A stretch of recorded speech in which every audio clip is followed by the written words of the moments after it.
শিশু বাচ্চাদের কণ্ঠে কোরআনের তেলাওয়াত হচ্ছে, বাংলাদেশের জনপদগুলোতে কোরআনের মাহফিল হচ্ছে বলেই বাংলাদেশ করোনা থেকে রক্ষা পেয়েছে। এটা যদি বুঝে থাকেন প্রশাসক আর অভিভাবকরা, তাহলে কোরআন কারীমের মাহফিলের অনুমতি দিয়ে দিন আর সমস্ত সিনেমা হলগুলোকে বন্ধ করে দেন, আলিয়া মাদ্রাসাগুলো খুলে দেন, মদের বার আর নাইট ক্লাবগুলোকে বন্ধ করে দেন। দেশ আরো রহমত পাবে। আল্লাহ তাআলা আমাদেরকে যে সুযোগ দিয়েছেন, এটা আমরা খুশি না বেজার? বেশি না কম? সেজন্য আরেকবার বলি আলহামদুলিল্লাহ। তবে বেজার শুধু শয়তান, বেজার কে? শয়তান রাজিম খুব বেজার। সে চেষ্টা করবে আজকে 2 দিনের সমাপনী মোনাজাতের বরকত থেকে বঞ্চিত হয়ে যান, এটা চাইবে সে শয়তান। আমরা শয়তানকে সে সুযোগ দেব না। সেজন্য নেক নিয়ত করতে হবে।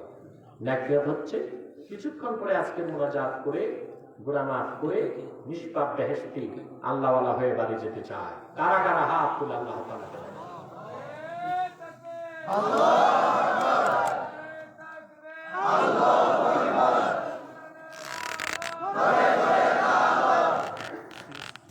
প্রিয় ভাই বন্ধুগণ,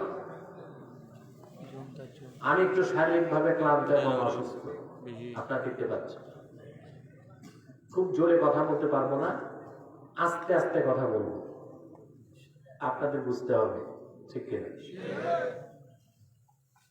মাঠে ময়দানে মাহফিলে আমি একটু জোরে কথা বলি, কথা বুঝতে পেরেছেন? বক্তব্যটার জন্য স্পিরিচুয়াল হয়। দাবার ওয়াজের কতগুলো নীতি আছে, কখনো নরমে কখনো গরমে, বুঝলেন? তবে লাইভ শোতে আমি খুব ঠান্ডা থাকি, কারণ যারা বসেন ওনাদের চিত্ত খুব দুর্বল, মনে খুব দুর্বলতা তাদের। যদি আমরা গরম হয়ে যাই তো হার্ট অ্যাটাক করে মরে যাবার সম্ভাবনা। সেজন্য একটু ঠান্ডা থাকে, কি থাকে? 2, ওনাদের মগজ আর মন এতটা ঝং ধরে গেছে, যেটা জোরে ঘষতে গেলে, লোহা যেটা বেশি পুরান, জোরে ঘষলে ভেঙে যায়, আস্তে আস্তে ঘষে সাফ করতে হয়। তা আমি চেষ্টা করছি, করে যাচ্ছি। আল্লাহ হাবিব মুহাম্মদ সাল্লাল্লাহু আলাইহি ওয়াসাল্লামের সদকায় আল্লাহ যদি কবুল করেন, বাংলাদেশের মাথা যারা বুদ্ধিজীবী, এদের ব্রেন ওয়াশের চেষ্টা করে যাচ্ছি। আলহামদুলিল্লাহ। জানি না আল্লাহ তাআলা কবুল করেন কিনা, কারণ আমার দৃষ্টিতে এরা বাংলাদেশের থিঙ্ক ট্যাঙ্ক, এরা বাংলাদেশের পলিসি মেকার, এরা ঠিক দেশ ঠিক, এরা কি? এরা থিঙ্ক ট্যাঙ্ক, এরা পলিসি মেকার। আমাদের তো পচন মাথায় ধরছে। কোথায়? পচনটা ধরছে কই? মাথায়। এই জন্য মাথার ট্রিটমেন্ট করতে হবে। কিসের ট্রিটমেন্ট? তো আজকে আর আপনারা অনুমান করতে পারছেন এখন যে বাংলাদেশে আমরা দেখতেছি অনেক মসজিদ মাদ্রাসা, অনেক আলেম ওলামা, পীর মাশায়েখ, অভাব নাই, কিন্তু ভাইরাসও খুব মারাত্মক আছে। ভাইরাস খুব মারাত্মক, শুধু মারাত্মক না, এই ভাইরাস গুলোর ভ্যাকসিন আমাদের হাতে রাখতে হবে। ঠিক আছে প্রিয় ভাই বন্ধুগণ, আর দেরি নয়, আমি আপনাদের ইহকালীন কল্যাণ ও পরকালীন মুক্তির লক্ষ্যে পরিপূর্ণ সফলতা কোথায় তা নির্ধারণের জন্য কোরআন কারীম সূরাতুল বাকারা থেকে কয়েকটি আয়াত তেলাওয়াত করেছি। খুব সংক্ষেপে আমরা নির্ভরযোগ্য তাফসীর এবং সহিহ হাদিসের ভিত্তিতে কথাগুলো শোনার চেষ্টা করব, যদি আল্লাহ পাক কবুল করেন। বলুন আল্লাহ। আমার সঙ্গে আপনারা পড়ুন, যেন প্রতিটি অক্ষরের নূর আল্লাহ তাআলা আমাদের হৃদয়ে উদ্ভাসিত করে দেন। বলুন আল্লাহ। জবান খুলে পড়ুন। আউযু বিল্লাহি মিনাশ শাইতানির রাজীম। বিসমিল্লাহির রাহমানির রাহিম।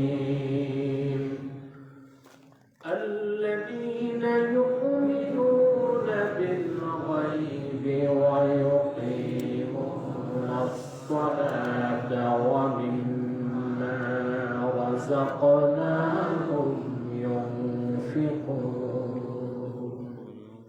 والذين يؤمنون بما أنزل إليك وما أنزل من قبلك وبالآخرة هم يوقنون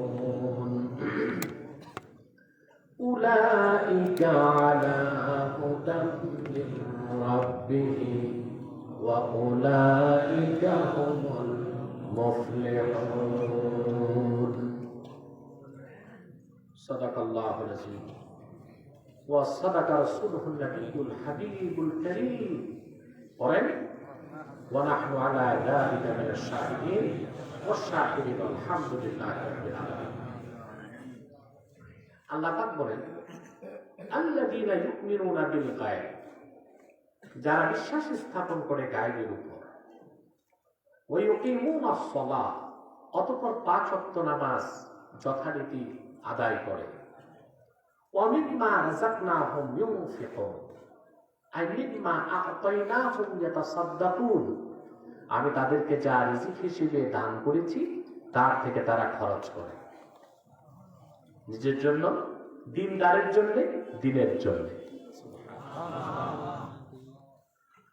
والذين يؤمنون بما أنزل إليك وما أنزل من قبلك, এবং মুহাম্মদ সাল্লাল্লাহু আলাইহি ওয়াসাল্লাম আপনার উপর অবতীর্ণ কোরআন, যার পরে কোনো কিতাব নাই, এই কোরআনকে এবং পূর্বের নবীগণের উপর যে কিতাবগুলো নাজিল হয়েছিল ওগুলো এক সময় আল্লাহর বাণী ছিল এই বলে বিশ্বাস করে, আর চূড়ান্ত কালাম হিসেবে কোরআনকে সর্বশেষ ও চূড়ান্ত আসমানি কিতাব হিসেবে বিশ্বাস করে।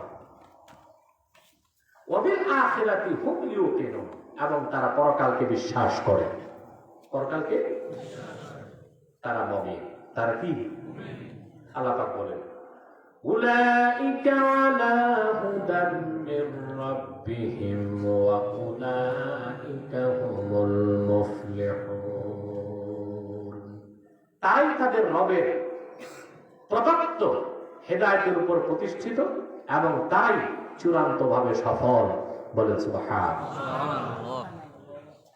আওয়াজটা তো আরো নষ্ট হয়ে গেছে, আগের মতো থাকলেও মোটামুটি চলা যাবে। স্টার্টিংটা যেরকম ছিল, স্টার্টিং। প্রিয় ভাই বন্ধুগণ, আমার কথা শুনতেছেন তো? সফল কারা? আল্লাহ তাদের কথা বলেছেন, ঠিক কি? আপনি কি সফলতা চান? ইহকালে না পরকালে না দোনোকালে? সুবহানাল্লাহ। আমরা ইহজাগতিক নই, আমরা পরজাগতিক। আমরা কি? এই জন্য আমাদের ইহজগত প্রয়োজন আছে। আর যারা ইহজাগতিক, বস্তুবাদী, জড়বাদী, নেচারালিস্ট, প্রকৃতিবাদী, নৈরাজ্যবাদী, এত কথার দরকার নেই, যাকে আপনারা বলেন নাস্তিক। এত বুঝে না তোমার, ঠিক কিনা? মাইকটা এখন মনে হয় ঠিক আছে। এখন মাইক নাইকে 3 ফুট পিছনে বসো, ওটা একটা বদ অভ্যাস। এই ওদের বদ অভ্যাস হচ্ছে চুলকানি রোগ, একটু বড় হয়ে গেছে।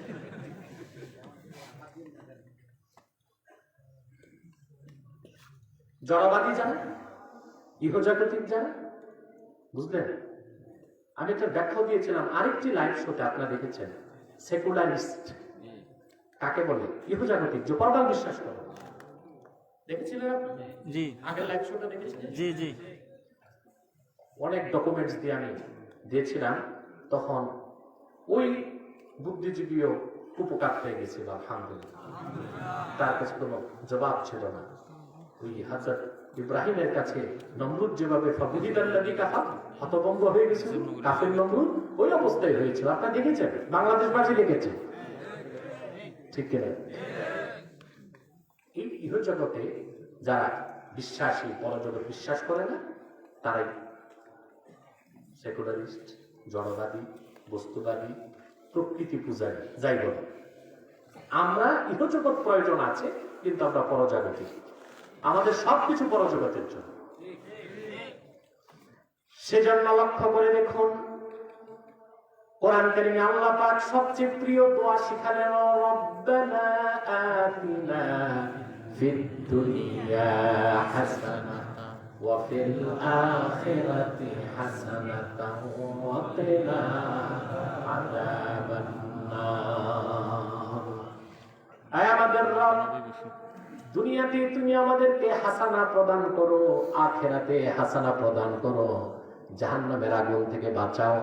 দোয়াতে আগে কি আখিরাত চাইলেন না দুনিয়া চাইলেন? দুনিয়া লাগবে কিনা? আমাদের দুনিয়াও লাগবে, তবে আমরা দুনিয়ার জন্য নয়, আমরা আখিরাতের জন্য, আমরা পরজাগতিক। আমরা কি ইহজগতের প্রয়োজন, যতটুকু প্রয়োজন ততটুকু ইহজগৎ। আল্লামা বদরুদ্দিন আইনি রাহমাতুল্লাহ আলাইহি সহিহ বুখারীর ব্যাখ্যা গ্রন্থ উমদাতুল কারীতে একটি হাদিস এনেছেন। আনাস বিন মালিক রাদিয়াল্লাহু তাআলা আনহু বলেছেন, আল্লাহর হাবিব নূর নবী মুহাম্মদ সাল্লাল্লাহু আলাইহি ওয়াসাল্লাম যখন মক্কা থেকে হিজরত করে মদিনাতুল মুনাওয়ারাতে গেলেন, হযরত আনাসের বয়স তখন মাত্র 10 বছর। কত? 10। তিনি বলেছেন, খাদিমতুন নবিয়্য সাল্লাল্লাহু আলাইহি ওয়াসাল্লাম আশরা সানাওয়াত, আমি রাসূলুল্লাহর খেদমত করেছি 10 বছর, খাদেম হয়েছি 10 বছর বয়সে। আল্লাহর হাবিব সাল্লাল্লাহু আলাইহি ওয়াসাল্লাম মক্কা থেকে হিজরত করে যখন মদিনাতুল মুনাওয়ারাতে আসলেন, হযরত আনাস বলেন, আমার মা আমাকে নিয়ে রাসূলুল্লাহর কদমে হাজির হলেন। আমার মা বললেন, আমি খুব ছোট্ট, 10 বছর বয়স আমার। আমার মা আল্লাহর রাসূলকে সম্বোধন করে বললেন, খুআইদিমুকা আনাস ইয়া রাসূলুল্লাহ, হে আল্লাহর রাসূল, এই হলো আমার ছেলে আনাস, আপনার ক্ষুদ্র খাদেম। খাদেমের তাসগীর হচ্ছে খুআইদিম। খুআইদিম কি? খুআইদিম, যে আপনার ক্ষুদ্র খাদেম, তাকে আপনার জন্য ওয়াকফ করে দিলাম। এই সন্তান আমার আর দরকার নাই, শুধু আপনার কাছে হাদিস শুনবে, উম্মতকে শোনাবে। আমার মনটা চায় আমার সামনে আপনি একটু তাকে দোয়া করে দেন।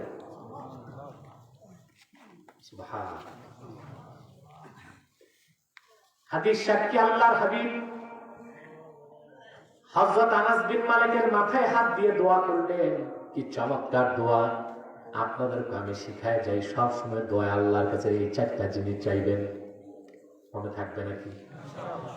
রাসূলুল্লাহ সাল্লাল্লাহু আলাইহি সাল্লাম আনাস বিন মালিকের মাথায় হাত রেখে দোয়া করলেন, আল্লাহুম্মা বারিক ফি মালিহি ওয়া আওলাদিহি ওয়া আতিল উমরা ওয়াগফির যামবা।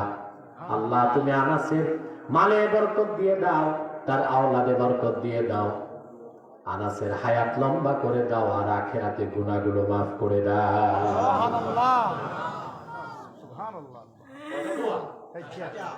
খেয়াল করেন, 4টার 3টাই দুনিয়ার জন্য, একটি আখিরাতের জন্য। ঠিক আছে? 3টি দুনিয়ার জন্য, আরেকটি আখিরাতের জন্য। আল্লাহুম্মা বারিক ফি মালি, আল্লাহ আনাসের মালে বরকত দাও, এটা দুনিয়া। ওয়া আওলাদিহি, তার সন্তানে বরকত দাও, এটাও দুনিয়া। ওয়া আতিল উমরা, তার হায়াত লম্বা করে দাও, এটাও দুনিয়া। ওয়াগফির যামবা, গুনাহ maaf করে দাও, এটা আখিরাত। আমাদের আখিরাতও লাগবে, লাগবে কি না? লাগবে। আমাদের সমাজে একদল মানুষ আছে, একদল, ওই যে কালকে এক বুদ্ধিজীবী আমাকে বলেছে, ধর্মটা থাকবে মসজিদ পর্যন্ত, মন পর্যন্ত, বাইরে না। এটা যদি হয় প্রথা সর্বস্ব ধর্মের ব্যাপারে, আমি একমত। ইসলাম তো প্রথা সর্বস্ব ধর্ম না, এটা দিন ইসলাম, জীবন বিধান। জীবন বিধান মানে ব্যক্তির ব্যক্তি জীবন, সমাজ জীবন, রাষ্ট্র জীবন, ইহকাল পরকাল কি হবে তার সব ব্যাখ্যা দিয়েছে দিন ইসলাম। ঠিক কিনা বল? কোনো বাদ নাই, কোনো কিছু বাদ দেবার সুযোগ নাই। সুবহানাল্লাহ, সুবহানাল্লাহ। প্রিয় ভাই বন্ধুগণ, একদল লোক এটাই চায়, আলেম, ওলামা, পীর মাশায়েখ, সুফি দরবেশ, ওনারা থাকবে মসজিদ মাদ্রাসায়, ঠিক না? ওনারা জুব্বা পরবে, পাগড়ি লাগাবে, 1000 দানার তসবিহ পড়বে, আর অধিকাংশ সময় চোখ বন্ধ রাখবে। এদের সুবিধা, চুরি করা যাবে সমাজে, বদমাশি করা যাবে, দুর্নীতি করা যাবে, সুদ খাওয়া যাবে, ঘুষ খাওয়া যাবে, লাভপট্য করা যাবে, আর দিন ও রাতে যুবতী মেয়েদেরকে গণধর্ষণ করে সম্ভ্রম লুণ্ঠন করা যাবে। আর ভালো মানুষগুলো যদি সব দেখে, মসজিদ দেখে, মাদ্রাসা দেখে, সংসদ দেখে, ব্যাংক দেখে, আদালত দেখে, বাজার দেখে, ব্যবসা দেখে, চাকরি দেখে, সমাজে শয়তানি চলবে না, চলবে না। সেই জন্য তারা চায় আপনারা কোথায় থাকেন? ধর্ম রাখবেন মনে, আর কই তাইলে আমরা আসছি। কিন্তু এই লোকগুলো মরে গেলে বিপদে পড়ে, জানাজা পড়াইতে আলেম লাগে, ঠিক সম্মান বট্টর করবে, মিরাজ কি হবে, আলেমের কাছে দৌড়ায়, ঠিক প্রিয় ভাই বন্ধুগণ। আর লাগে মরে যাওয়ার পর কবরস্থান ইমাম সাহেব নিয়ে দোয়া পড়ায়। কি হবে দোয়ায় যদি ইমান ছাড়া কবরে যায়? কোন বেঈমান শিরক ও কুফরকে সিনায় ধারণ করে যদি কবরে যায়, সমগ্র বাংলাদেশের আলেম পীর মাশায়েখ দোয়া করলো, এক যারা তার কোনো লাভ হবে না। হবে সহজে বুঝেন, একটি মানুষ, একটি গাড়ি, ওটার মধ্যে ব্যাটারি আছে, ব্যাটারিটা বসে গেছে, স্টার্ট হচ্ছে না। আপনি যে পিছনে ধাক্কা দেন, স্টার্ট দেবে, গাড়িটা চলবে। গাড়িটা যখন চলবে তখন ব্যাটারিটা রিচার্জ হবে, ঠিক আছে? কিন্তু যে গাড়ির ব্যাটারি নেন, এটা যদি এখান থেকে ধাক্কায় কর্ণফুলী সেতু পর্যন্ত নেন, স্টার্ট হবে? যার ঈমান আছে, তার ব্যাটারি আছে, আমল নাই, চার্জ নাই, সে মরে গেলে যদি দোয়া হয়, মোনাজাত হয়, কিছুটা লাভ পাবে। কিন্তু যার ঈমান নাই, তার তো ব্যাটারি নাই, যত ধাক্কা এটা কোনো কাজ হবে না। হবে কাজ? হবে কাজ? কোনোদিনও কাজ হবে না। তাহলে আমরা সফলতা চাই, সেই সফলতা শুধু পরকালে না, ইহকালে পরকালে, ইহকালে পরকালে। আচ্ছা বলেন তো ভাই, সফলতা চায় নাকি? মৌমাছি দেখছেন না? কথা বলেন। আপনার কথা বলছেন না কেন? আপনাদের কি ক্ষুধা আছে নাকি, না কোনো ভয় আতঙ্ক আছে নাকি? কারো মুখে তো মাস্ক নাই, তো কথা বলতে সমস্যা কি? আপনারা যা স্বাস্থ্যবিধি মানতেছেন, তা তো স্বাস্থ্যবিধি মানা হচ্ছে না, কানগুলো বন্ধ রাখছে, কথা শুনতেছেন না, বলতেছেন। একটি মৌমাছি তার কাজে সফল না বিফল? অথচ সফলতা চিন্তা করেছেন? বিজ্ঞানীরা অবাক হয়ে গেছে, মৌমাছি যে ঘর বানায়, জ্যামিতি খায়। আমরা স্কুলে কলেজে করেছি জ্যামিতি, ত্রিকোণমিতি, সম্পাদ্য উপপাদ্য, এগুলো করছেন না? তবে সবচেয়ে বিরক্ত লাগতো আমার এটা, এই জ্যামিতি, সবচেয়ে বিরক্ত লাগতো। খুব ভালো, বেশি পড়তাম ইসলাম ধর্ম, বাংলা সাহিত্য, ইংরেজি, বিজ্ঞান, এগুলো পড়তে মজা লাগতো। আর সবচেয়ে বিরক্ত লাগতো গণিতের মধ্যে জ্যামিতি করতে, যে কাটা নাও, কম্পাস নাও, এটা করো, সেটা করো, খাটনির পর হইল না লাগবে, তাতে খেটে লাগবে। আমি ভাবতাম, আমরা কি বড় হয়ে সবাই জমি জামা মাপবো নাকি, আমিন সাহেব হবো নাকি? এইটা সবাইকে দেয় কেন? এটা আমাদের কারিকুলামের একটা ত্রুটি, উন্নত সেভাবে পড়ানো হয় না। সে যাই হোক, মৌমাছি জ্যামিতিক হারে ত্রিকোণমিতির আকারে তার ঘরগুলো বানায়, মৌচাক। সুবহানাল্লাহ। সারাদিন পুষ্প থেকে মধু সঞ্চয় করে ঘরের মধ্যে স্টোর করে, দরজা নাই, কপাট নাই, ফোটায় ফোটায় মধু পড়ে যায় না। তার কাছে সে সফল, সেও সফলতা চায়। একটি বাবুই পাখি দেখেছেন? বাবুই পাখি এখন তাল গাছ কমে গেছে, বাবুই পাখিও কম দেখা যায়। ঠিক কিনা? এসব ভাগছে সুন্দরবন, বান্দরবন।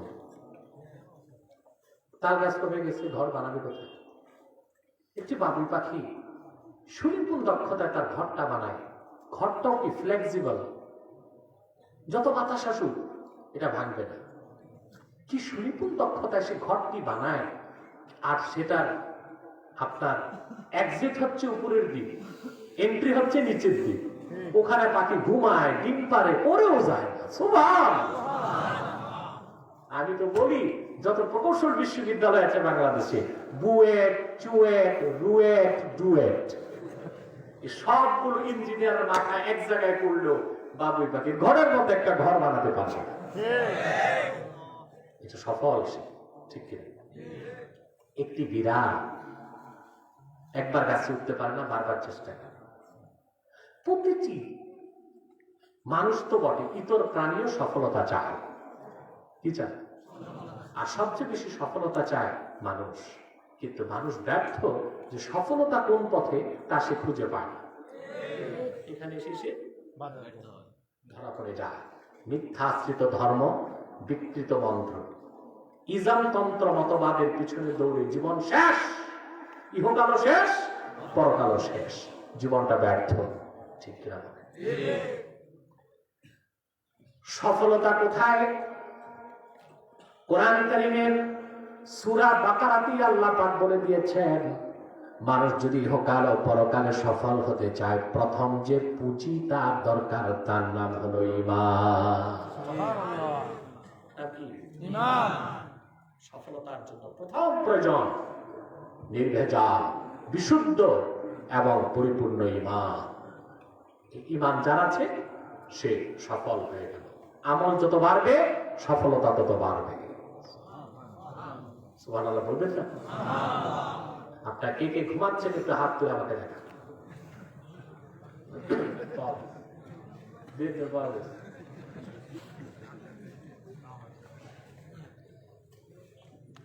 আমি জানি না আপনারা মনোযোগ দিয়েছেন না মনোযোগী না আছে। মানুষ আবার একদম না বুঝলেও কিছু বলে না, আর বেশি বুঝলেও চুপ থাকে। আপনারা কোনটায় আছেন আমি জানি না। বেশি বোঝা ভালো না, একটু কম বুঝলে ভালো। বেশি বুঝলে তো আবার বুদ্ধিজীবী হয়ে যাবে, তার দরকার নাই। আমরা বুদ্ধিজীবী হতে চাই না, আমরা জ্ঞানী হতে চাই। জ্ঞানী হওয়া, প্রজ্ঞাশীল হওয়া এক বিষয়, আর বুদ্ধিজীবী হওয়া। আপনি জানেন, আমার সবগুলো লেকচার শোনার চেষ্টা করবেন কোরআন কারীমের তাফসীর। প্রতিটি কথা আলহামদুলিল্লাহ কোরআন সুন্নাহ থেকে আমরা ব্যাখ্যা করে রেখেছি। বাকি আপনাদের দেখা দরকার, আমল করা দরকার। বুদ্ধি যত বেশি হোক আপনি মুক্তি পাবেন না। জ্ঞান যত বাড়বে আপনার মর্যাদা তত বাড়বে। ইতর প্রাণীর বুদ্ধি তো মানুষের চেয়ে বেশি, এটা বিশ্বাস করে পিঁপড়া দেখছেন? হায়াতুল হাইওয়ান কিতাবে এসেছে, একটি পিঁপড়া তার দেহে যে ওজন তার থেকে 13 গুণ বেশি ওজন বহন করতে পারে। কত গুণ? আপনার ওজন যদি 2 মণ হয়, 13 গুণ 26 মণ। আপনি মাথায় নিয়ে হাঁটবেন তো দূরে থাক, সিটকাট হয়ে হালুয়া হয়ে যাবে। পারবেন? কথা বলেন। আর এই পিঁপড়া 13 গুণ বেশি জিনিস নিয়ে চলতে পারে। এই পিঁপড়া থেকেই বিজ্ঞান ক্রেন আবিষ্কারের প্রযুক্তি পেয়েছে। অতিথি পাখির দিকে দেখেন, কোথায় সেই সুদূর সাইবেরিয়া থেকে শীতকালে অতিথি পাখিগুলো উড়ে উড়ে বাংলাদেশ চলে আসে। পাখি, অতিথি পাখি কোনো এভিয়েশনে পড়াশোনা করে নাই পাইলট হবার জন্য। তার কাছে কোনো ডিভাইস নাই, রাডার নাই, জিপিআরএস নাই, সে অক্ষাংশ চিনে না, দ্রাঘিমাংশ চিনে না। হাজার হাজার মাইল পথ দূর সাইবেরিয়া থেকে উড়ে উড়ে চলে আসে বাংলাদেশে। খালে বিলে হাওড় বাওড়ে কয়েক মাস তৃপ্তির সাথে মাছ খেয়ে যখন তার পেটটা ভরে যায়, খুশি মনে তার বাড়ি ফিরে যায়, পথঘাট ভুলে যায় না। বুদ্ধি বিজ্ঞানের চেয়ে কম না বেশি? কথা বলে শুধু বেশি না, অনেক বেশি। এই যে বাংলাদেশ নতুন প্লেন কিনেছে, ড্রিম লাইনার, শুনছেন না? প্রায় 12 থেকে 1400 কোটি টাকা একটা প্লেন। তারপর কত প্রযুক্তি, কত সায়েন্টিফিক অ্যাচিভমেন্ট, তারপর চালায় কারা? এক একজনের বেতন 12 লাখ, 14 লাখ, 20 লাখ টাকা। তারা পড়াশোনা করেছে, ঠিক কিনা? ফ্লাইং ইনস্টিটিউটে পড়াশোনা করেছে, সায়েন্স ডিপার্টমেন্টে পড়াশোনা করেছে। পাইলট থাকে, ক্যাপ্টেন থাকে, কো পাইলট থাকে, ঠিক কিনা? ক্যাবিন ক্রু থাকে। তারপর প্লেনে বসে, তারপর অত্যাধুনিক প্লেনে এইরকম দূরবীন আছে, ডিভাইস আছে, যা দিয়ে 350 মাইল দূরে ঝড় তুফান কি অবস্থায় আছে তা দেখতে পায়। 350 মাইল দূরে। তারপর সে তার অবস্থান ঘুরায়। এত প্রযুক্তি, এত কিছু তার কাছে। তারপরে ঢাকা থেকে প্লেন আপনার সিঙ্গাপুর যাবে, মাঝখানে এটিসি এয়ার ট্রাফিক কন্ট্রোলের সাথে সে যোগাযোগ করবে, মিয়ানমারে করবে, মালয়েশিয়াতে করবে, যোগাযোগ করে করে সিঙ্গাপুর যে ল্যান্ড করবে। তারপর যদি দেখা যায় কুয়াশা বেশি, যত বড় পাইলট হোক আর প্লেন যত দামি হোক, লো ভিজিবিলিটিতে প্লেন উঠতেও পারে না, নামতেও পারে না। এই হচ্ছে মানুষের বুদ্ধি। আর অতিথি পাখি কোন ফ্লাইট একাডেমিতে পড়ে নাই, ওর কাছে ক্যামব্রিজ অক্সফোর্ড দেখে নাই, বিদ্যা নাই, ওর কাছে প্রযুক্তি নাই, ওর কাছে কোনো ডিভাইস নাই, কোনো রাডার নাই, জিপিআরএস নাই। তার দেশ থেকে উড়ে আসে, আবার ব্যাগ করে মাছ খেয়ে বাংলাদেশ থেকে চলে যায়, পথঘাট ভুল হয় না। সুবহানাল্লাহ! মানুষের চেয়ে কত বেশি বুদ্ধি আল্লাহ তারে দিয়ে রেখেছে, ঠিক না? মানুষটা চিন্তা করে না, মানুষটা চিন্তা করে না। পাখির মাথায় মগজই আছে কতটুকু বলেন? ওখানে পাওয়ার অফ মেমোরাইজ, মনে রাখার একটা শক্তি আল্লাহ পাক রেখেছে। তাহলে বুদ্ধিটা কিছুই না, এটা ইতর প্রাণীরও আছে। জ্ঞান, ইল, এটা অনেক বড় জিনিস, ঠিক কিনা? আমরা আল্লাহর কাছে বুদ্ধি চাই না এলেম চাই? চলে বলে বুদ্ধি চাই, বুদ্ধি চাই, কি চাই? আল্লাহর কাছে সবসময় ইলম চাইবেন। রব্বি জিদনি ইলমা, আল্লাহ তুমি আমার ইলম বাড়িয়ে দাও। যত চাইবে ইলম আসতে থাকবে আল্লাহর কাছ থেকে। খুব পড়াশোনা করে ডিগ্রি লাভ করা যায়, এলেমের দৌলত এটা আল্লাহর দেওয়া ভিক্ষা ছাড়া আর কিছু না, ঠিক না? বহুত ডিগ্রি আছে আপনার, 18-20টা ডিগ্রি নিয়ে বসে আছে বাংলাদেশে এমন মানুষ আছে না? 18-20টা ডিগ্রি, ডিগ্রির অভাব নেই, কিন্তু যোগ্যতা কিছুই নাই। শুনলেন কোথায়? কারণ ইলম, জ্ঞান, এটা কে দেয়?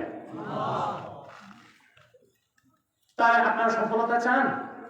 কথা বলেন, শুধু ইহকালে না, ইহকাল পরকাল দোকাল। তার জন্য আল্লাহ প্রথম যে শর্ত দিলেন, তাহলে আপনাকে ঈমান আনতে হবে। কি আনতে হবে? যার ঈমান নাই তার কিছুই নেই। ঈমান হলো এমন এক মূল্যবান সম্পদ যা মানুষকে ইহকালে কল্যাণ দিবে, পরকালে মুক্তি দিবে, কবর আযাব মাফ করে দিবে, হাসর ময়দানে কষ্ট দিবে না, পুলসিরাত বিদ্যুৎ গতিতে পার করিয়ে দিবে, আল্লাহর জান্নাত ওয়াজিব করে দিবে। সুবহানাল্লাহ! তার নাম ঈমান। আল্লাহর হাবিব ইরশাদ করেছেন, মান শাহিদা লা ইলাহা ইল্লাল্লাহু ওয়া আন্না মুহাম্মাদার রাসূলুল্লাহ হারামাল্লাহু আলাইহিন নার। যে ব্যক্তি কথা সাক্ষী দিবে নিশ্চয় আল্লাহ ছাড়া কোনো মাবুদ নাই, আর আমি মুহাম্মদ আল্লাহর প্রেরিত রাসূল। ঈমানের এই মূল মন্ত্র যার ভিতরে থাকবে, মুখে থাকবে, মনে থাকবে, হারামাল্লাহু আলাইহিন নার, আল্লাহ পাক তার জন্য জাহান্নাম হারাম করে দিবে। আর কার কাছে যদি ঈমান না থাকে, সব আছে, বিদ্যা আছে, বুদ্ধি আছে, ডিগ্রি আছে, সম্পদ আছে, বিত্ত বৈভব সব আছে, তার সব কিছু জিরো। সব কি? জোরে বলেন, নিষ্ফল। ঈমান ছাড়া নেক আমল হবে না, ঈমান ছাড়া ভালো কাজও হবে না। আমরা দেখি পৃথিবীতে অনেক বেঈমানরা ভালো কাজ করে না? যেমন মাদার তেরেসা। মাদার নাম শুনছে? হ্যাঁ, খ্রিস্টান ছিল, লক্ষ লক্ষ টাকা গরিবের জন্য খরচ করছে। মানুষের দৃষ্টিতে তা ভালো ভালো কাজ করছে, কিন্তু তার ঈমান নাই। আল্লাহ তাআলার দৃষ্টিতে এটা একটা মরিচিকা ছাড়া আর কিছুই নয়। পৃথিবীতে এখন সবচেয়ে ধনী ব্যক্তি দ্বিতীয়, যিনি আগে প্রথম ছিল এখন দ্বিতীয় হয়ে গেছে, বিল গেটস। নাম শুনছেন? ইহুদি। সে কি ছিল জানেন? স্ট্রিট বেকার, ফুটপাতে ভিক্ষা করত আমেরিকা, নিউ ইয়র্কে। আপনারা যেটাকে বলেন টোকাই, টোকাই, এবার বুঝছেন? হ্যাঁ, ভিক্ষা করতো নিউ ইয়র্কে। সে পড়াশোনা করলো, মাইক্রোসফটওয়্যার কোম্পানি বানালো। এত টাকাটা, সে যখন প্রথম ধনী ছিল পৃথিবীতে, এখন দ্বিতীয়, second rich man in the world, পৃথিবীর দ্বিতীয় ধনী মানুষ। প্রথম ধনী ছিল সে কয়েক যুগ। তার সম্পদ হচ্ছে 250 মিলিয়ন ইউএস ডলার, যা দিয়ে বাংলাদেশের কয়েক বছর বাজেট চলবে। এই লোকটা প্রতি বছর 70 থেকে 80 মিলিয়ন টাকা খরচ করে গরিবের জন্য। কার জন্য? লাভ নাই, ঈমান নাই, এটা কোনো ভালো কাজ নয়।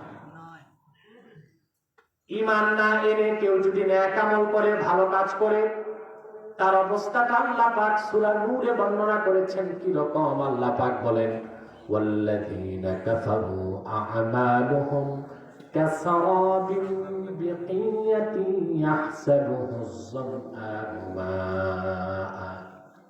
আল্লাহ পাক বলেন, আর যারা কুফর করেছে, কাফের, ঈমান আনে নাই, তাদের ভালো কাজটা কি রকম?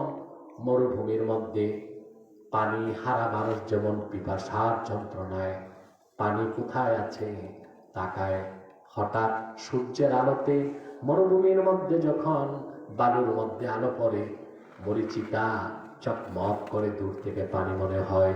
পিপাসার্ত মানুষ প্রাণ বাঁচাবার জন্য দৌড়ে যায়, পানি পান করবে, যে দেখে কিছুই নাই। যার ঈমান নাই, তার দান, তার সৎকা, তার সত্য কথা, তার ভদ্রতা কোনো কাজে আসবে না। এটা মরিচিকার মতো অস্তিত্বহীন একটা জিনিস। ঠিক না? আমাদের দেশে আমরা অনেক সময় ভুলে বলি যে হিন্দু ভদ্রলোক বলছে কথাটা, কবে ভদ্র হয়েছে? যার ঈমান নাই সে ভদ্র হয় কেমন? ইউরোপ থেকে, আমেরিকা থেকে আবার অনেকে বলে ফেলে, আরে ভাই বলেছি তাতে কি মহাভারতকে অশুদ্ধ হয়ে গেছে নাকি? তো মহাভারত শুদ্ধ ছিল কবে? এটা মতো কথা তো বুঝে শুনে বলতে হবে, ঠিক কিনা? আপনি অনেক ভুল করেন। আজকে এক লোক বলতেছে, হুজুর আমার বাচ্চা হয়েছে। বাচ্চা কি তার হয়েছে না তার বই হয়েছে? সে বলতে পারে আমি বাবা হয়েছি। কি হয়েছি? এগুলো আপনারা খেয়াল রাখবেন। অনেক সময় সামান্য অসতর্কতায় ঈমান নষ্টের সম্ভাবনা থাকে কিনা? ইউরোপ আমেরিকা থেকে ঘুরে আসে আমার দেশে কিছু মানুষ আছে, এসে চায়ের স্টলে, বিয়ে শাদীর অনুষ্ঠানে, বেড়াতে গেলে শুধু তাদের প্রশংসা। ওরা কাফের হলে কি হবে? মানুষটা ভালো, সত্য কথা কয়। তো যার ঈমান নাই, আল্লাহর মহাসত্যতাকে যে বিশ্বাস করে না, পৃথিবীতে তার সত্যতা 2 পয়সার মূল্য থাকতে পারে না। আল্লাহর মহাসত্যতাকে যে বিশ্বাস করে না, মুহাম্মদ সাল্লাল্লাহু আলাইহি ওয়াসাল্লামের মহাসত্যতাকে যে স্বীকার করে না, কোরআনের মহাসত্যতাকে যে স্বীকার করে না, তার ভালো কথা, তার ভালো কাজ, তার বদান্যতা, তার ভদ্রতা, তার শিষ্টাচার, তার সত্যবাদিতার 2 পয়সার মূল্য নাই। মরুভূমির প্রহেলিকা মরিচিকার মতোই, ওটার কোনো দাম নাই, ওটার কোনো অস্তিত্ব নাই। সব কিছুর আগে ঈমান। ঈমান সফলতার জন্য প্রথম দরকার ঈমান। কি দরকার? তবে কিসমত খারাপ হইলে বুঝলেও বুঝতে চায় না, ওই বিচার মানে তাল গাছ। আবার দেখছেন না কালকে বিচার মানে তাল গাছ। এটা কিসমত খারাপ। হ্যাঁ, আমাকে বলে, আমি নামটা নিলাম না, আপনার তো দেখছেন, বলে আমার বৈজ্ঞানিক তথ্যে ভুল আছে। আমি বলছি আপনি পুরান কালে পড়ছেন, আমি নতুন বিজ্ঞানের ছাত্র। তাকে থিসিস দেখালাম, অক্সফোর্ড ক্যামব্রিজের থিসিস, এটা বিশ্বাস করে না। ওই যে ঘুরে ফিরে বিচার মানে তাল গাছ আমার।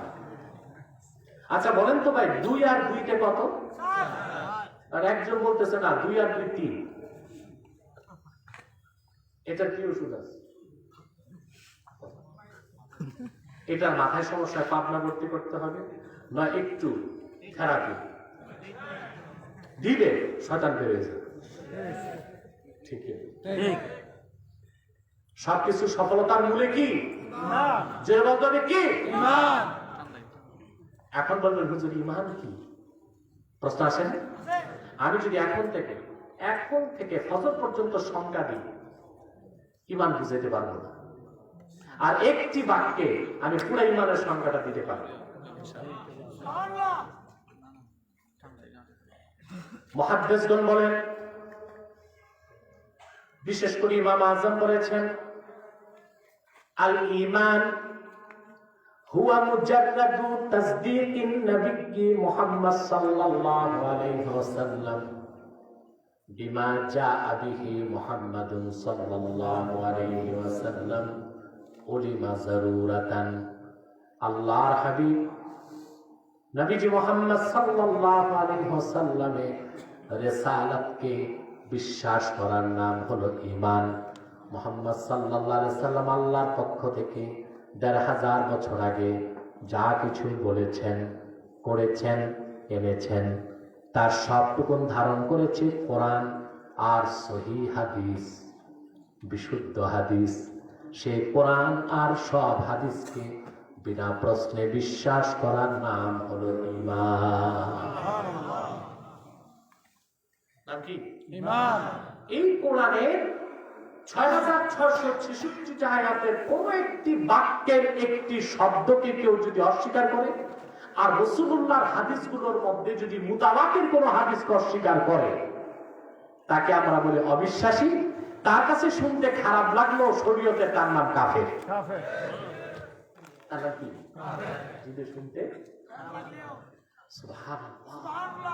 আল্লাহর বিধান যে কত কার্যকর, এটা নাস্তিকরা টের পায় না।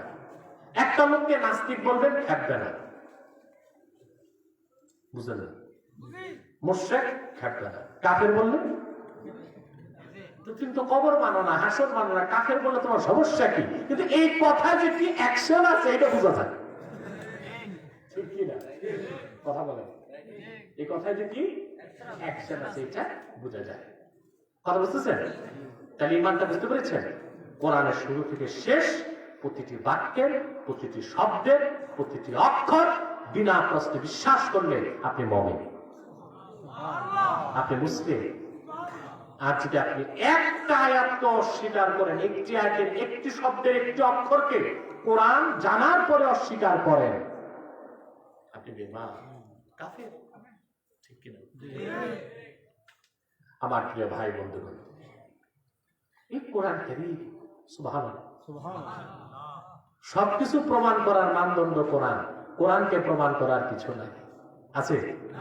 আমি বলে থাকি, একটি ফুটন্ত গোলাপ দেখতে বোঝা যায় এটা গোলাপ, মধ্যাহ্নে দিবাকর সূর্য দেখতে বোঝা যায় এটা সূর্য। কোরআন পড়লেই বোঝা যায় এটা আল্লাহর কালাম। আল্লাহু আকবার, সুবহানাল্লাহ বলবেন। সুবহানাল্লাহ, এটা আল্লাহ, সুবহানাল্লাহ রাব্বিল আরশিল আযীম। সেই ঈমানের কথা বলতে যে আল্লাহ পাক বলেন, আল্লাযীনা ইউমিনুনা বিল গায়ব, যারা বিশ্বাস স্থাপন করে গায়বের উপর। ঈমানটা গায়ব, ঈমানটা কি? এখন গায়ব কাকে বলে? প্রশ্ন আসে, বলবো? শুধু না দেখা না, বাতাস দেখি না, এটা কি গায়ব নাকি?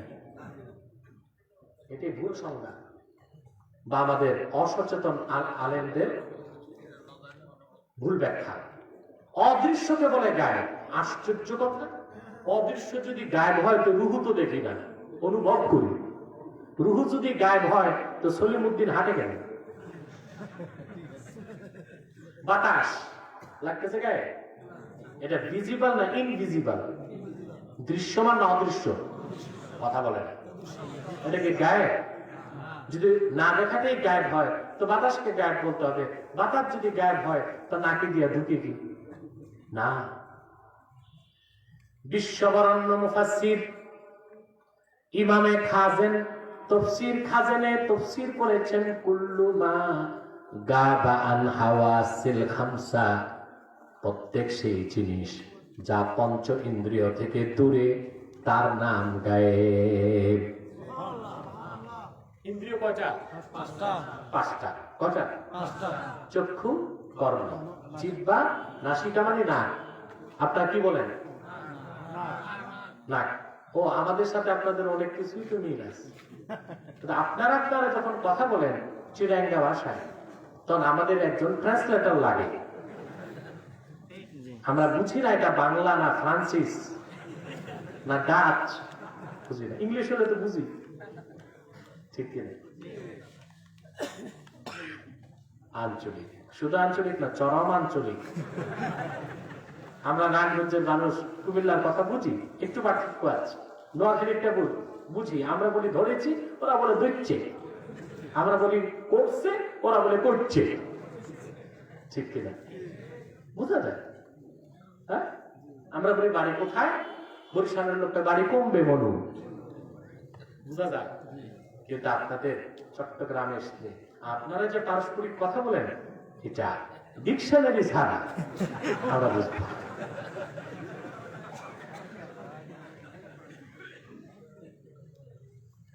ভাই বন্ধুগণ, কষ্ট হচ্ছে না তো?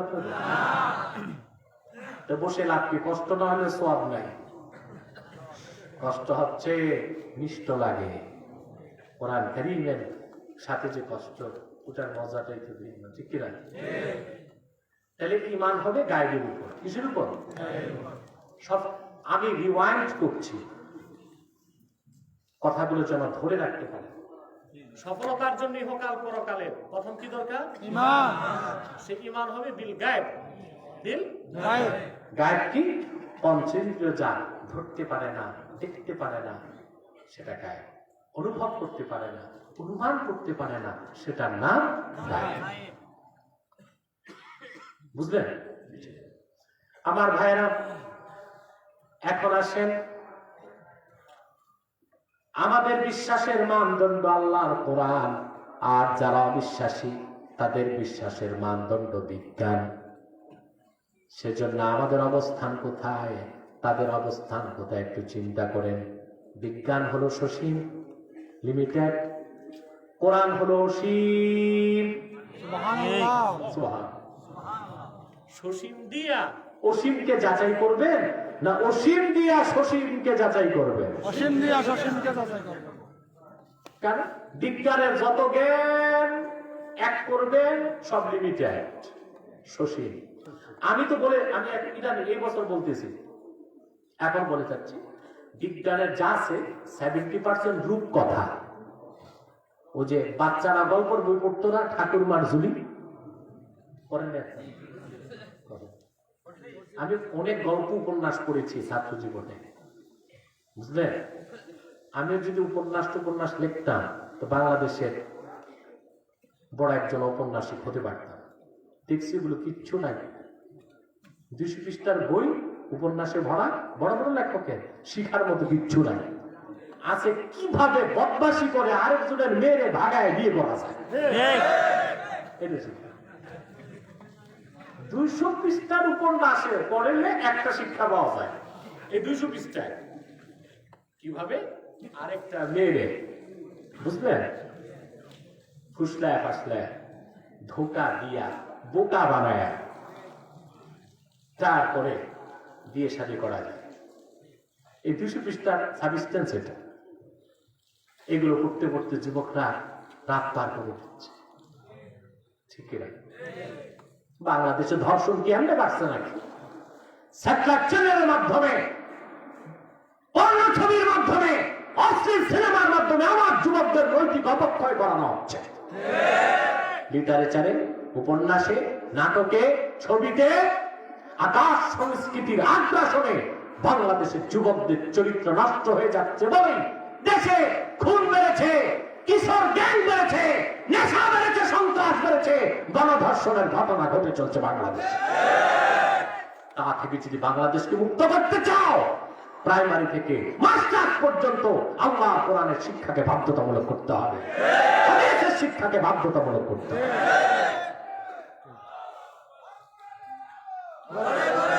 আল্লাহর বান্দারা ঘুম থেকে উঠছে মোটে।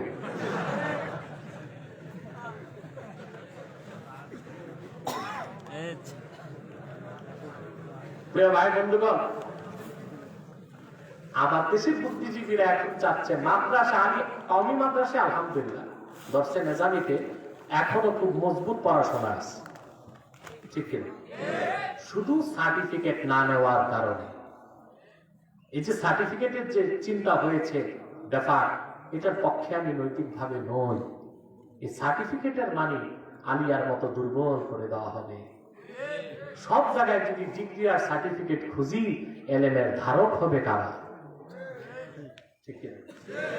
আজকে আলিয়া মাদ্রাসা ওল্ড স্কিমকে নিউ স্কিম করা হয়েছে, নিউ স্কিম হয়ে গেছে স্কুল কলেজ। এখন যে আলিয়া আছে এখানে ক্লাস নেই, এখানে সরকারি মাদ্রাসা আলেমরা আছে। তারা যখন পড়ছেন আলিয়াতে, তখন কওমি আলিয়াতে পার্থক্যই ছিল না, ছিল সব কিতাব পড়েছেন তারা, নাহু, সরফ, বালাগাত সব পড়েছেন। কিন্তু এখন কি অবস্থা? কিছুই নাই, কিছু নাই। এরপর আমার দেশের আলিয়া মাদ্রাসার ছাত্ররা তাদের ইন্টেলিজেন্ট কুইশন, তাদের মেধা প্রজ্ঞায় এত ভালো রেজাল্ট করে ঢাকা বিশ্ববিদ্যালয়ে ভর্তি পরীক্ষায় প্রথম হয়ে যায়। নাস্তিকরা ভর্তি নেয় না। ঢাকা বিশ্ববিদ্যালয়ের 8টা ফ্যাকাল্টিতে আলিয়া মাদ্রাসার ছাত্র ভর্তি নিষেধ, অথচ তারা ভর্তি পরীক্ষায় প্রথম স্থান লাভ করছে।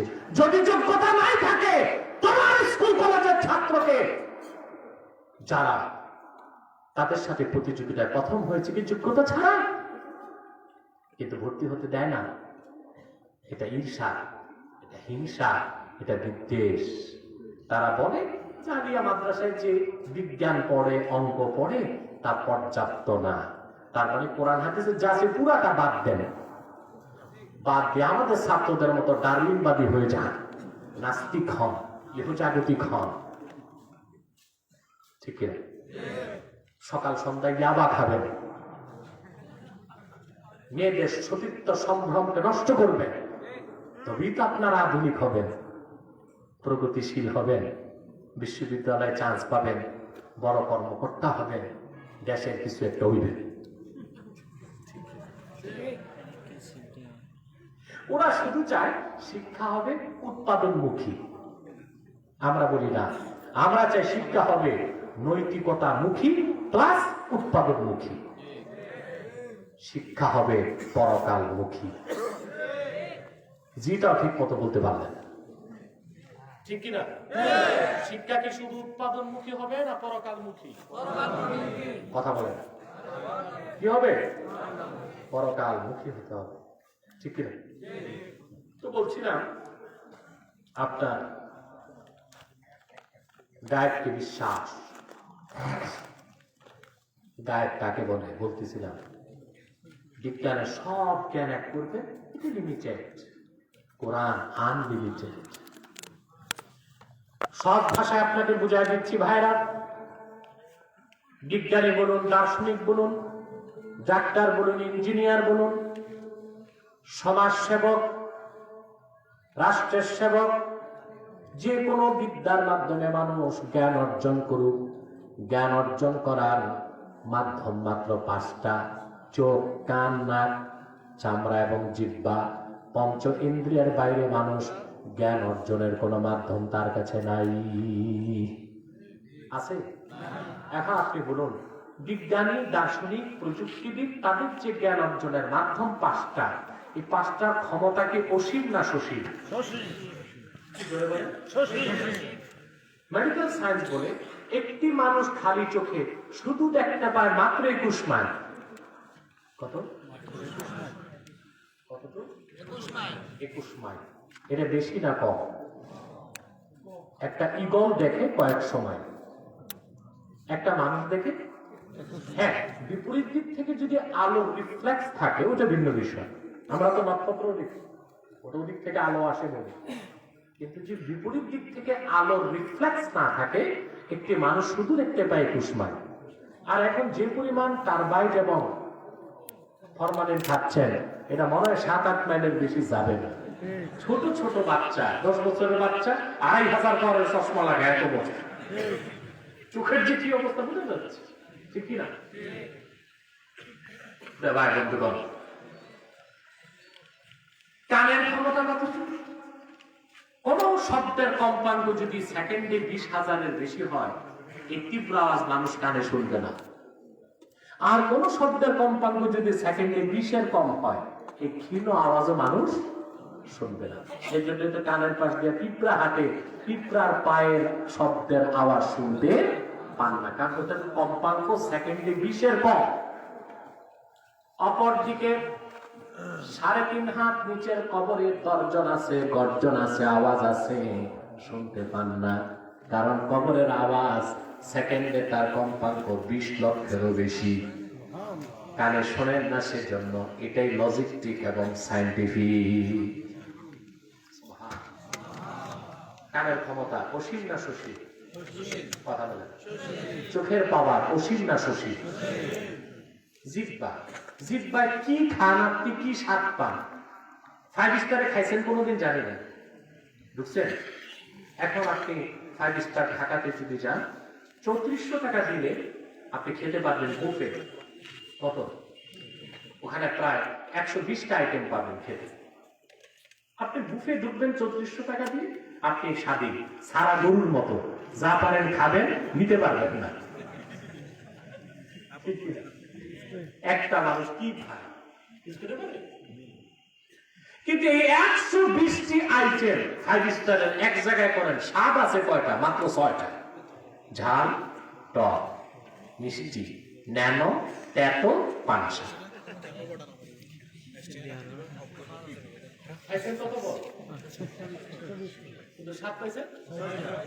জিহ্বার পাওয়ার লিমিটেড না আনলিমিটেড? তারপর আল্লাহ তাআলা দয়া করে জিহ্বাতে 10,000 টেস্টিং বার্ড ফিট করে রেখেছে। টেস্টিং বার্ড হচ্ছে এমন ডিভাইস, আপনি স্বাদ জিহ্বায় দিলেই মজা পাবেন। দুনিয়ায় তো আছে 6টা, এত দিচ্ছেন কেন? বাকিটা জান্নাতের জন্য। ভাই বন্ধুগণ, ঠিক এভাবে পঞ্চেন্দ্রিয়ের ক্ষমতা খুব কম। এই জন্য পঞ্চ ইন্দ্রিয়ের মাধ্যমে মানুষ যদি গায়বকে খুঁজতে চায়, এটা তার নির্বুদ্ধিতা। কি হবে?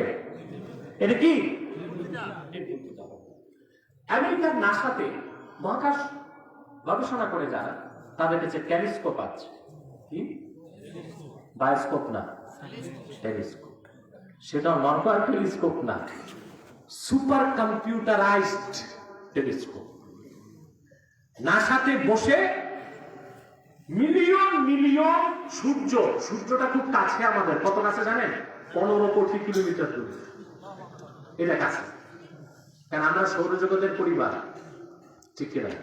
আমাদের পৃথিবীটা সূর্য, সূর্যের সদস্য, সৌরজগতের সদস্য। এই জন্য সূর্যটা কাছে, তারপরও কত দূরে? 15 কোটি কিলোমিটার দূরে।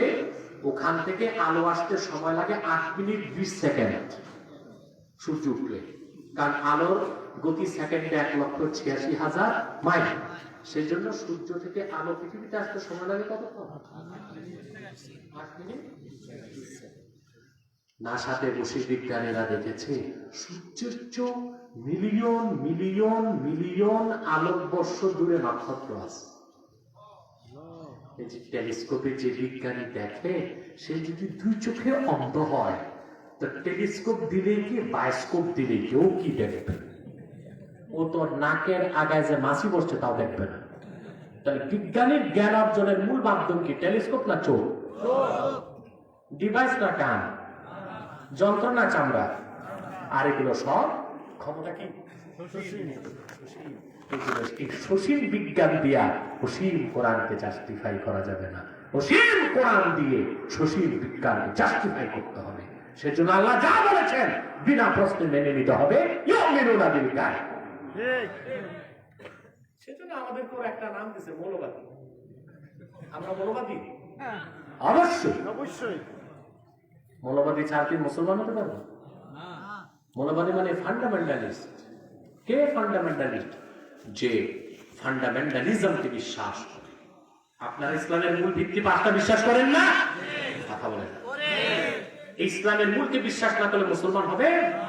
এই অর্থে আমরা মৌলবাদী, তবে আমরা উগ্রবাদী নই। মৌলবাদ এক বিষয়, উগ্রবাদ আরেক বিষয়। ঠিক কিনা? আবার আমাদেরকে একটা গালি দেওয়ার আমরা সাম্প্রদায়িক। আমি চ্যালেঞ্জ করেছি বুদ্ধিজীবীদেরকে বাংলাদেশে, এবং আমার ওপেন চ্যালেঞ্জ, যতদিন আমি বাংলাদেশে বেঁচে থাকবো তাদের কাছে, বুদ্ধিজীবীদের কাছে, একমাত্র মুসলমান সাম্প্রদায়িক আর সকল ধর্মের লোক সাম্প্রদায়িক। সাম্প্রদায়িক কাকে বলে? যে সম্প্রদায় তার নিজের জন্য সে সাম্প্রদায়িক। মুসলমান নিজের জন্য না, গোটা বিশ্বের কল্যাণে। কোরআন কারীম আল্লাহ তাআলা বলেছেন, কুনতুম খায়রা উম্মাতিন উখরিজাত লিন-নাসি তা'মুরুনা বিল মা'রুফি ওয়া তানহাউনা 'আনিল মুনকার ওয়া তু'মিনুনা বিল্লাহ। তোমরাই উম্মতে মুহাম্মাদী শ্রেষ্ঠ জাতি। উখরিজাত লিন-নাস আই আখরাজাকুমুল্লাহু লিনাফইন নাস। গোটা বিশ্ব মানবতার কল্যাণে আল্লাহ পাক তোমাদেরকে বের করেছেন। আমরা কি আমাদের জন্য না সবার জন্য? আমরাই অসাম্প্রদায়িক। আমরাই, আর ওরা সাম্প্রদায়িক। ওরা কি? বাকিরা সাম্প্রদায়িক, আমরাই অসাম্প্রদায়িক। ঠিক কিনা বলেন? ইমানকে গায়ে বুঝতে পারছেন? কথা বলেন। এবার একটু সামনে যাব, আমি ছেড়ে দিব এখন। আমি অসুস্থ আগে বলেছি, আজকে তো আমাকে মাফ করতে হবে। তারপর মায়ের যা অবস্থা, জানি না আমার গলায় ডিস্টার্ব হচ্ছে না মাইকে ডিস্টার্ব, এটা বুঝতেছি না। আমার মনে হয় ঠান্ডা লেগে আছে, তো আমার মাইকেও ডিস্টার্ব আছে, মাইকেও ডিস্টার্ব আছে। আমি দোষটা আমার উপরই নিয়েছি যেন মাইকম্যান রাগ না করে।